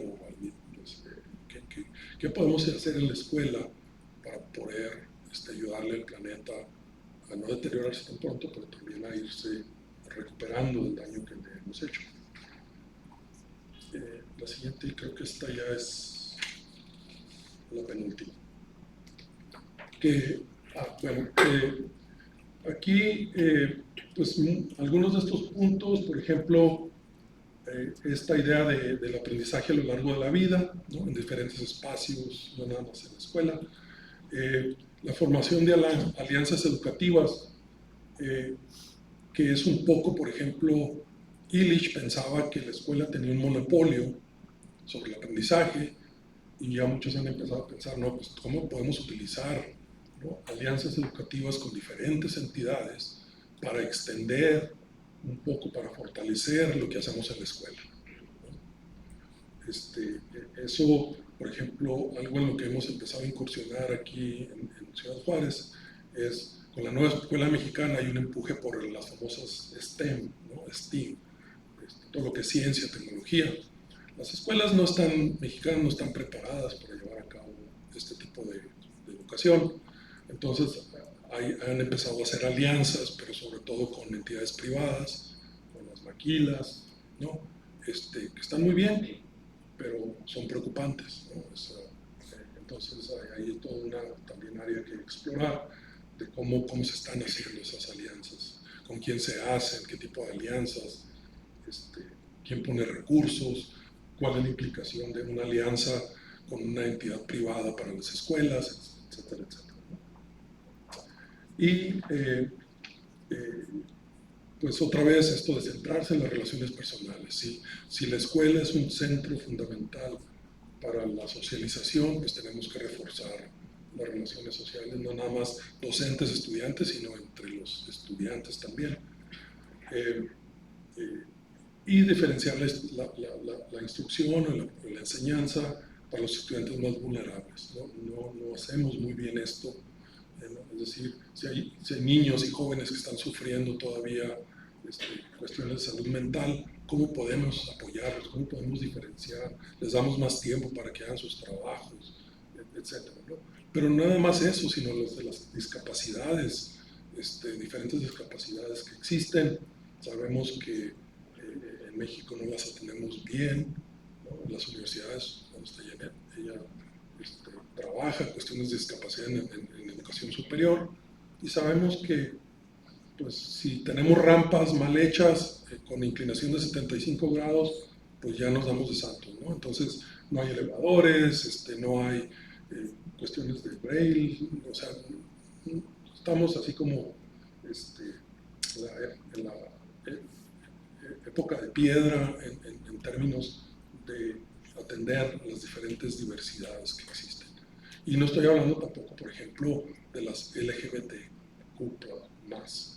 porque ahí también hay una serie de diversidades que no atendemos, ¿no? Entonces, todo eso la escuela que yo veo, tiene que ser atenta y atender todas estas cuestiones. Bueno, la última, y ojalá y tengan muchas preguntas, comentarios. Para mí la crisis pues ha sido una oportunidad, aparte de que nos dio mucho miedo y nos tuvimos que cuidar mucho, y a nosotros, una oportunidad para pensar las cuestiones educativas, de cómo transformar y cómo llevar a cabo una transformación profunda en los sistemas educativos, ¿no? Cómo nos puede ayudar la tecnología, la inteligencia artificial, que ahora está de moda, etc. Obviamente como investigador, mucho de lo que yo pienso es pues, cuáles son las áreas, digamos, de oportunidad para hacer investigación, en las líneas que a mí me atraen, ¿no? Y hay una serie de cuestiones ahí, ¿no? Por ejemplo, estas brechas de desigualdad académicas, tecnológicas, que se profundizaron, pues para mí me siguen interesando, cómo resolver aquello. Y obviamente cómo seguir imaginando futuros para una educación diferente, ¿no? El trabajo creo que de nosotros debe ser siempre pensar cómo modificar a la escuela, cómo transformarla para que sea mejor, para que atienda las diversidades, las discapacidades, etcétera, etcétera. Y sea este centro en donde vamos a socializar, a formar nuestra identidad, a reforzar nuestras identidades, pero también donde los docentes puedan ir a trabajar de una manera, digamos, colaborativa, en donde también obtengan satisfacción de su trabajo. Y hemos visto que los maestros cada vez tienen menos satisfacción en la labor docente, y eso habla mucho de las escuelas que tenemos y del contexto en que estamos viviendo. Entonces, todas estas son preocupaciones para mí de cómo pensar una educación diferente, cómo transformarla, y la pandemia fue para mí pues esa oportunidad. Y esas son algunas de las ideas que les quería yo platicar el día de hoy. Les agradezco mucho su atención y pues estoy abierto a preguntas, comentarios, críticas, etc. Pasamos una ronda de preguntas y comentarios breves, por favor. Sí, buenos días. Bueno, yo creo que esta parte de la tecnología, ¿no? Ya no se queda en el futuro, ¿no? Yo he visto que en Estados Unidos se está llevando a cabo un experimento, ¿no? Sobre un aula sin profesor, ¿no? Donde ya el reemplazado, pues el profesor ya no da la clase, sí hay un asesor, dentro del salón hay un asesor para que esté pendiente de que se esté llevando a cabo bien la clase, pero ya no está convocado. Entonces, yo digo, sí debemos de reflexionar sobre todos estos aspectos, pero también empezar a integrarlos dentro de nuestro aprendizaje, ¿no? O sea, irlos adaptando, ¿no? A lo que no ayuda a estar siendo un profesor, ¿no? Pero a ir acomodándonos ciertos valores, ¿no? También dentro de las aulas. Sí, en efecto, digamos, la pandemia también generó muchas innovaciones, por ahí tenía yo esa palabra par de ocasiones, no lo mencioné, pero la pandemia no nada más creó, digamos, muchos problemas y desafíos, sino también nos obligó a innovar, pero de una manera rapidísima, sobre todo en cuestiones de tecnología, ¿no? Cómo usar la tecnología para procesos de enseñanza-aprendizaje. Muchos, a partir de la pandemia, si ustedes han ido notándolo, la inteligencia artificial fue cuando se disparó, ¿no? Yo no sé qué le hizo la pandemia a la tecnología, pero a partir de que terminamos la pandemia, todos los, digamos, y cada día salen una infinidad de aplicaciones, de software, pero en efecto lo que ha sucedido, sobre todo en Estados Unidos, es que ya hay preparatorias completamente en línea, ya no hay profesores. Todo el currículum es bien estructurado y todo, pero todo es administrado a través de plataformas, ¿no? Electrónicas, o sea, y hay muchas. Por ejemplo, hay escuelas que han basado todo su currículum. Hay un lugar en internet que es abierto para el público que se llama Khan Academy, Khan con K-A-H-N, me parece. Hay todo un currículum para todos los grados, para todas las clases, todo tipo de materias, y hay escuelas que han basado su currículum en eso, completamente en línea. Ya no hay maestros, hay ciertamente, como tú dices, quienes facilitan, ¿no? Quienes apoyan el proceso de aprendizaje, pero ya los maestros ya no existen en esas escuelas. Completamente en línea, preparatorias. Y al rato ya como ya aprendimos, ya le vamos a ir bajando, por ejemplo, a las secundarias, ¿no? Yo quiero ver cómo le hacemos a las primarias, a las preescolares, ¿no? Pero otra vez, para mí deben de ser herramientas y no sustitutos. Y como tú dices bien, tenemos los docentes que pensarle cómo nos vamos a ir adaptando a esos cambios, qué competencias tenemos que adquirir, ¿no? Para poder funcionar en este nuevo contexto. En México yo creo que le toma rato llegar ahí, pero pues no sabemos, ¿no? Todo es incierto otra vez. Buen día, soy Fernando Escárcega, soy de tercer semestre de doctorado en la universidad. Voy con un comentario y cierro con una pregunta. Cuando la pandemia llega, a mí me tocó estar viendo un documental que está en Netflix, que se llama precisamente Pandemia. Había un grupo de investigadores que estaba haciendo un estudio de por dónde iba a surgir el próximo brote pandémico, ¿no? Ellos se basaban mucho en la cuestión de cómo la gripe española, en los principios del siglo XX, había afectado a la economía y a la sociedad en todo este asunto. Entonces, tienen ciertos grupos de investigación, China, en la Ciudad de México, en Sudamérica, en todos lados. Entonces, ese documental se me hace interesante porque termina exactamente en diciembre del 2019. Entonces, pues nosotros ya sabemos que para esas fechas surgió fuerte la pandemia.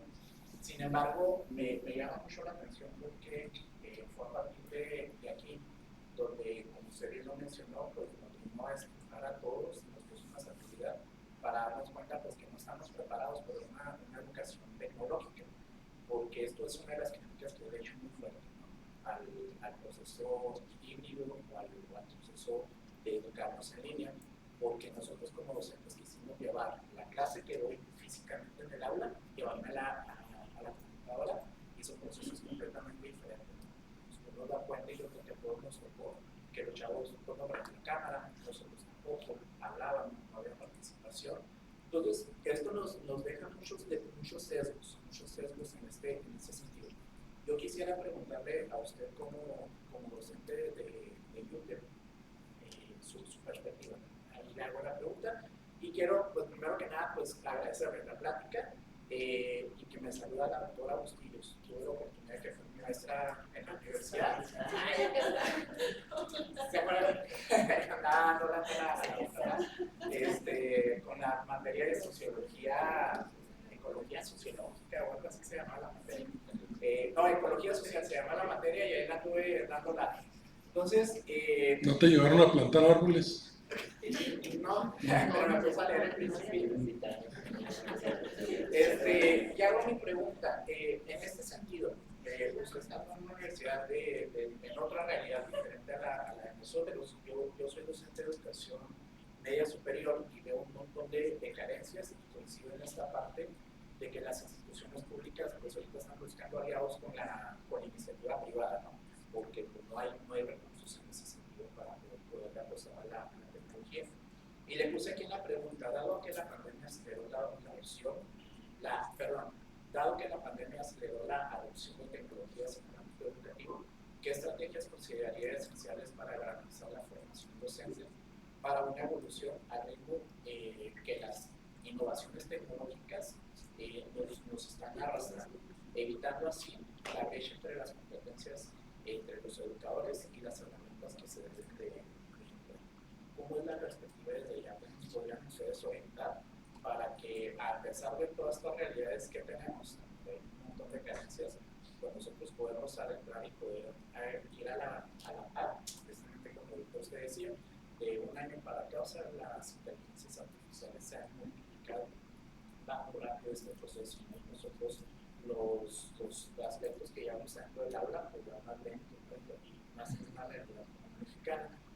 Hace, pues precisamente fue una pandemia, llevé un curso en línea con la doctora Isabela Rox, ella es maestra de la UASH, ella viene de Polonia, y ella nos decía que los efectos de la pandemia acá en México y en una realidad como la que estamos, todavía lo vamos a estar sintiendo entre 2023-2024, y su pronóstico fue cierto, ¿no? O sea, esto nos ha generado un montón de áreas de oportunidad, pero yo creo que aquí pues el asunto es desde la reflexión de nosotros como docentes, porque al final de cuentas la chamba nos queda a nosotros de poder ejercer una buena cátedra y de nosotros capacitarnos, pero pues aquí es donde viene el problema, ¿no? Que muchas instituciones pues no nos dan ese tipo de capacitación o no nos dan apoyo para nosotros podernos adentrar en este tipo de cosas. Ya sería todo. Que se me gracias. Sí, gracias por tu comentario y pregunta. Mira, creo que haces la pregunta de los 64,000. Bueno, ya 64,000 no es nada, pero cuando yo era niño, 64, el programa ese de 64,000 era mucho. Para decir que es una pregunta muy compleja, porque al menos la experiencia que yo viví en El Paso, ¿no? Directamente e indirectamente a través de los docentes, a pesar de que no tenían toda la tecnología del mundo, pues yo creo que nadie la tenía para responder a la pandemia, y la fueron adquiriendo, ¿no? Fueron tratando de subsanar eso. Nunca la tuvieron y creo que nunca la van a tener. Pero vamos a suponer que la tuvieron, hubo grandes deficiencias para los procesos de enseñanza, aprendizaje, ¿no? Porque como tú dices, cómo llevar lo que hacemos, ¿no? Físicamente en el aula, llevarlo a la pantalla, por decirlo así, a través de tecnología. Ahí hay muchas cosas que todavía no sabemos ni entendemos muy bien, ¿no? Es decir, tenemos todavía que hacer, mucha gente ya ha hecho mucho trabajo. Por ejemplo, esta academia CAN, pues ellos tienen todo un currículum en todas las materias ya hecho, ¿no? Y así hay otra serie de plataformas que ya tienen currículum para todas las materias, en todo tipo de cosas. Entonces, creo que la escuela debe aprender de esas iniciativas, de cómo le hacen para, pues, a ver si queremos hacerlo, ¿no? El problema es que creo yo que a pesar de tener toda la tecnología e incluso de saber cómo utilizarla, es decir, para llevar a cabo los procesos pedagógicos, me parece que aún son muy deficientes, ¿no? O sea, la educación no es nada más transmitir contenidos. Otra vez me refiero a esta idea de no nada más es los contenidos. Por ejemplo, mi experiencia propia, yo doy clases a nivel doctorado casi exclusivamente, a pesar de que medio estaba preparado para utilizar una plataforma, ¿no? Yo todavía me resisto, ¿no? a utilizarla. No porque no sepa cómo poner los contenidos y cómo armar grupitos aquí, ¿no? y allá, pero me resisto porque todo este otro proceso de subjetividad, ¿no? Que es subjetivo, que se da al interior de las aulas, estando presente, no lo tienes en línea. Y si queremos entender que los espacios educativos no nada más es contenido, sino también todo esto que sucede, ¿no? Entonces, pues eso no lo tenemos, porque las personas, incluso a nivel adultos, no aprenden las pantallas. Y por más que uno dice, hay que aprender la pantalla, pues no la aprenden, o sea, a fuerzas no. Entonces, creo que hay otros procesos, para mí son estos procesos subjetivos, ¿no? Que se dan al interior de las aulas, que no existen en línea. Y entonces, y creo que no se pueden dar, o sea, ahora con la inteligencia artificial, el otro día estaba leyendo un documento que en China ponen cámaras. Ya hay una escuela en China, por ahí, no recuerdo la ciudad en China, en donde las cámaras son capaces de detectar emociones en los niños. Y detectan, este niño está triste, este niño está sonriente, este niño, ¿no? Entonces, al rato vamos a llegar ahí, ¿no? Si están en línea, vamos a tener ya la cámara que tiene la computadora, una aplicación que detecte que quien está al otro lado de la cámara está contento, está enojado, ese tipo de cosas. Seguro que vamos para allá, ¿no? Para mí todavía, si llegamos a ese grado de sofisticación, para mí todavía no es igual a lo que sucede en el salón de clase. Entonces, otra vez, podemos tener la sofisticación tecnológica como la que menciono, pero no va a ser igual al salón de clase, a la escuela. Entonces, por eso regreso a esta idea de que es una institución, un espacio fundamental, pero hay que pensarlo como lo rehacemos, ¿no?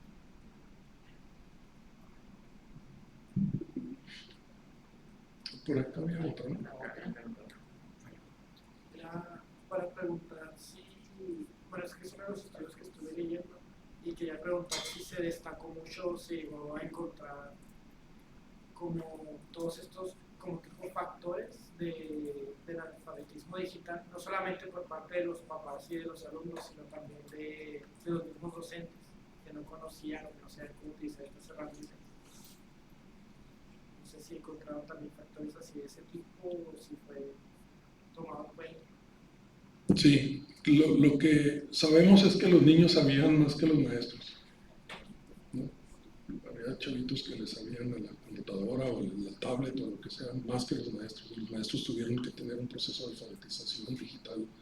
La curva de aprendizaje para los maestros fue más alta, ¿no? Que para muchos niños, o jóvenes sobre todo.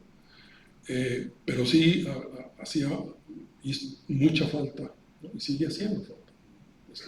Por ejemplo, el Internet, el Google, lo utilizamos pues, para buscar información, que es lo más, digamos, lo más básico que hay. No sabemos cómo utilizarla de una manera más sofisticada, ¿no? Que verdaderamente explotar de una manera mucho más profunda lo que hay en Internet, lo que hay en Google, lo que hay. Entonces, eso es pues, lo que tú mencionas.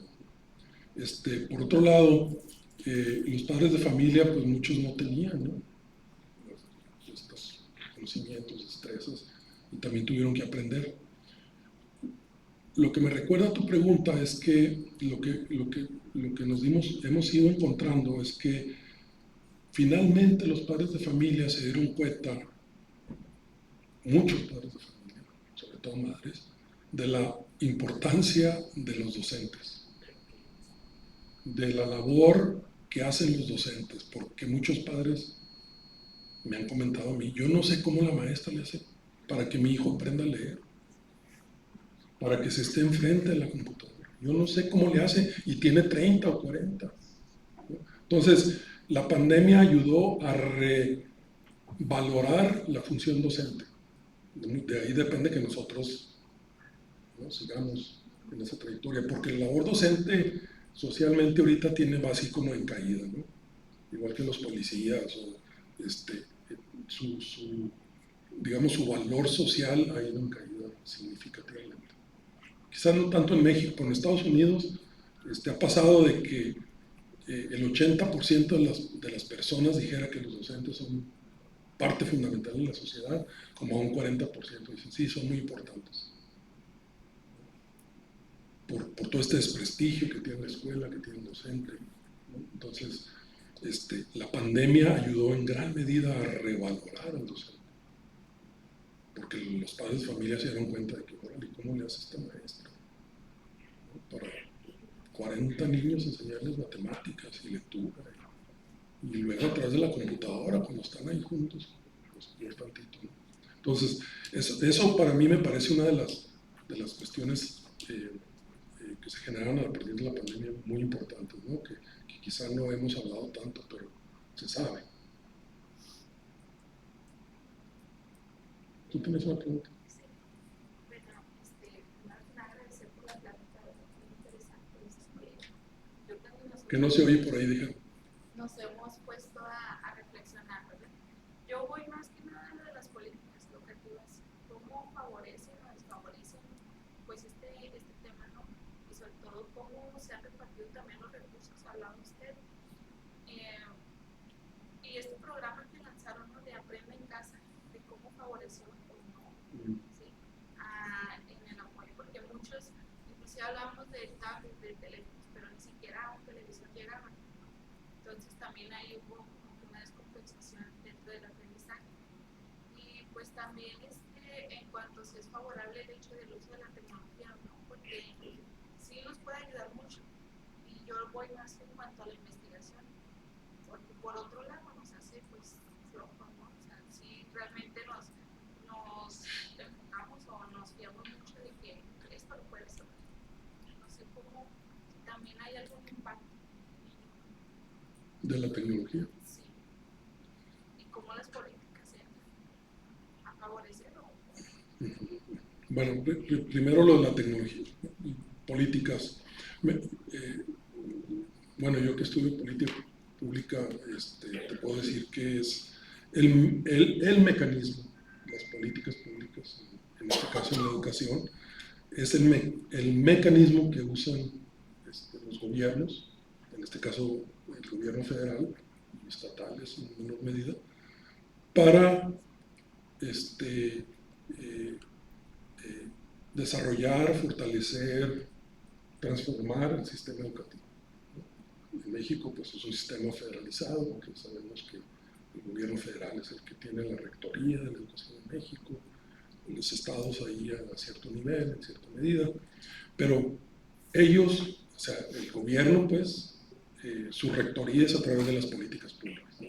Entonces son fundamentales. Y si no hay recursos para apoyar esas políticas públicas, entonces esas políticas públicas son meramente simbólicas, de nombre, ¿no? O si hay recursos iniciales y luego ya no se le da continuidad, lo mismo, ¿no? O si no hay política pública, también es política pública, ¿no? Si se necesita algo, ¿no? En México hablamos de que hay muchas políticas muy bonitas, pero que no se llevan a cabo, ¿no? Eso es un problema serio, porque voy a lo que tú decías, ¿qué pasó con el programa de la televisión, ¿no? ¿Cuál es su nombre? No sabemos si se evaluó, ¿no?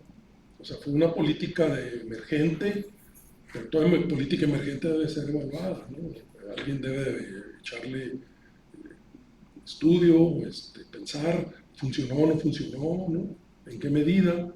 De hecho, sí se le hizo, porque lo vimos en clase de política, sí se le hizo una evaluación. La desconozco. En un inicio se marcaba mucho eso de que los padres estaban muy agradecidos en un inicio porque era como que esta barrera para que la pandemia no afectara a sus familias, pero ya casi, ya como llegó a la etapa 3 de la Aprende en Casa, ya estaban los papás muy hartos, ya querían que los hijos regresaran a la educación. Entonces sí se veía pues, mucha diferencia del 1 al 3.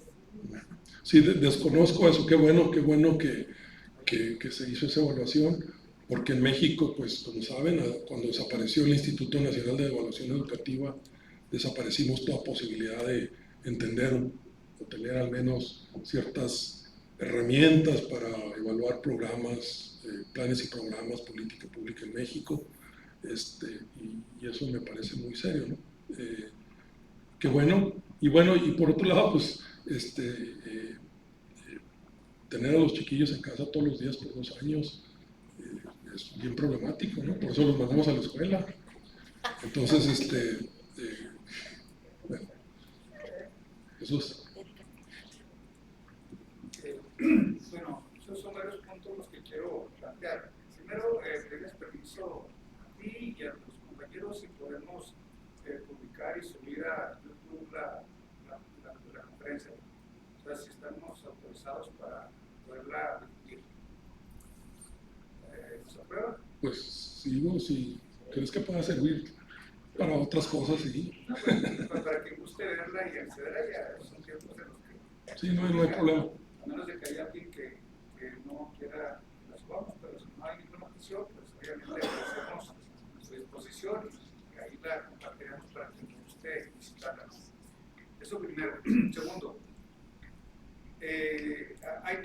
quiero focalizar 3 de las afirmaciones que planteaste en términos primero del tema que la escuela tiene que enseñar lo que no está disponible en otro lado. Y eso me parece muy bien. El asunto de que la escuela simplemente reproduzca lo que los alumnos tienen en su ambiente, en su cotidianidad, en su casa, no existe. Entonces se trataría de que la escuela le dé al alumno ese conjunto de conocimientos que muchas veces está reservado por muchas razones, desde la propiedad intelectual del conocimiento, la parte de la complejidad de las estructuras, digamos, epistemológicas o científicas que subyacen, o los elementos de la reserva que tienen por los procesos e instituciones donde se realizan. Esto puede ser muchas razones, pero la escuela tendría que ser el mecanismo mediante el cual el alumno accede a esos conocimientos. Y la parte que está detrás de eso, yo coincido con la postura que plantea ahorita de que la política pública efectivamente es digamos, la lanza con la que esto puede avanzar.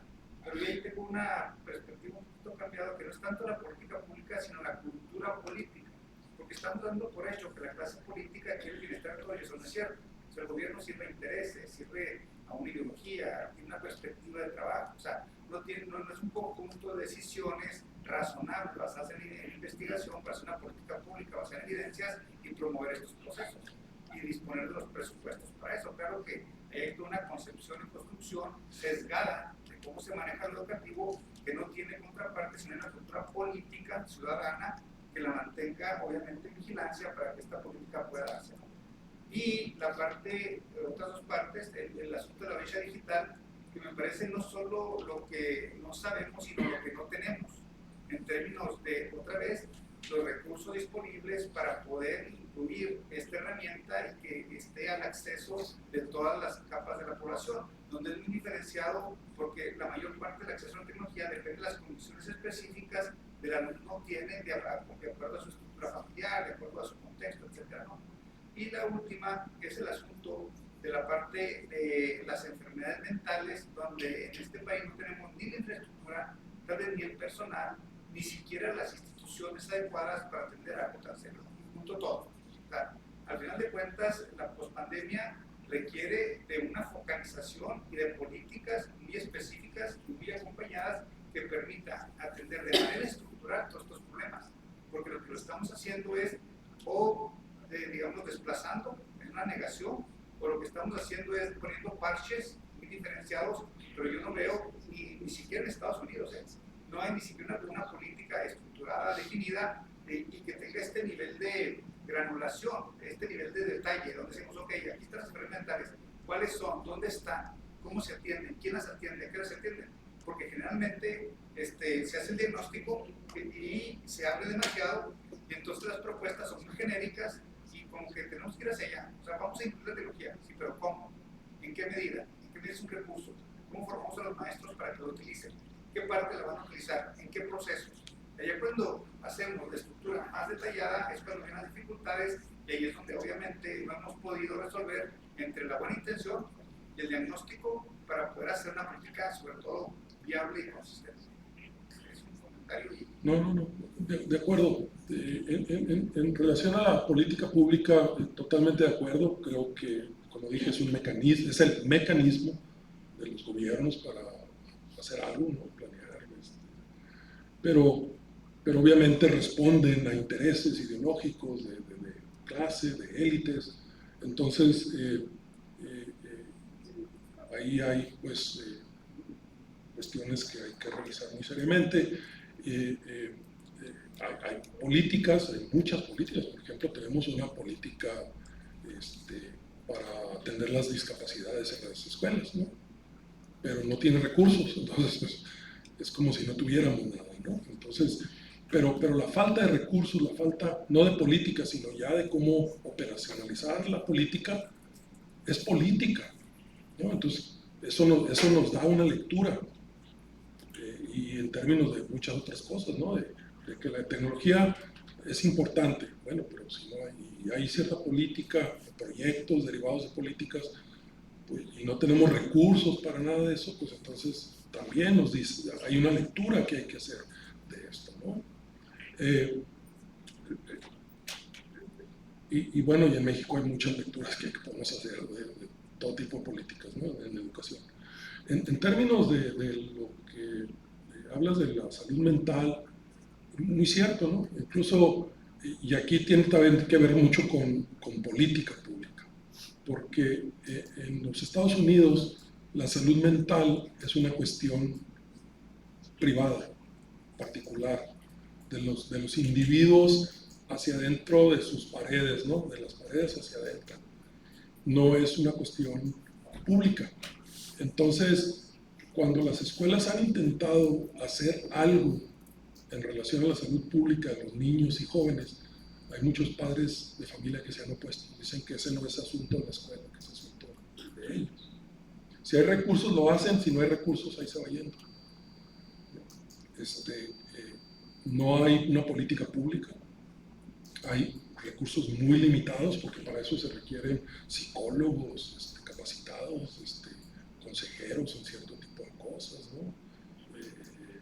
Atención ya muy, como tú dices, ya muy puntual sobre ciertas cuestiones. El nivel de suicidios de jóvenes ha ido en aumento increíblemente, a nivel de preparatoria sobre todo, ¿no?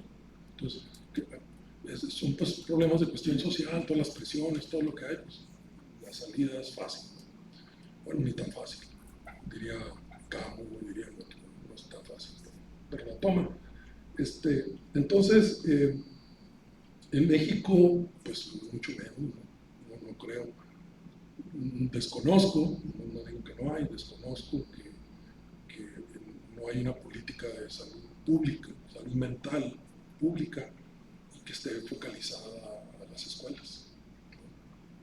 Antes, en mis tiempos, había por allá en la secundaria un consejero que era psicólogo.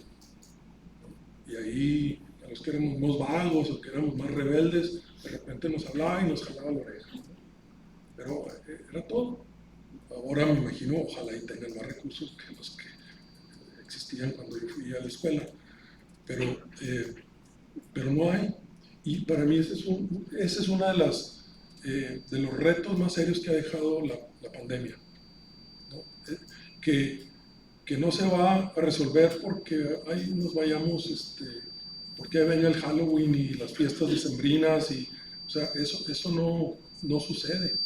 Creo que al contrario, ¿no?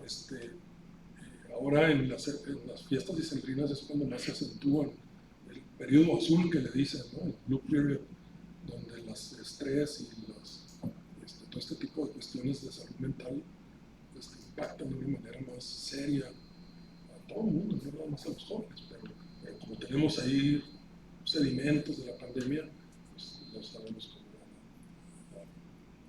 van a reactivarse, ¿no? Bueno, pues vamos a dejarle aquí. Agradecerle de nuevo al doctor Rincones por el tiempo y por todo lo que nos viene a plantear. Esperamos que no sea la última vez que traemos presencia aquí. Sigue el protocolario de su reconocimiento, de su constancia. La Universidad Pedagógica Nacional del Estado de Chihuahua otorga la presente constancia al doctor Rodolfo Rincones por su participación como ponente de la conferencia Efectos y Retos Post-Pandemia en Educación. Por Chihuahua, señor Arturo, muchas gracias. Muchas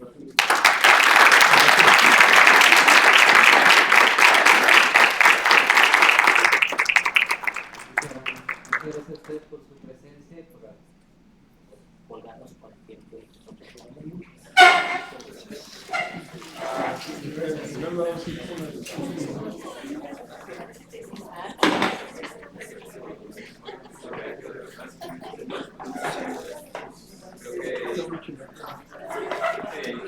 Pues ojalá y haya.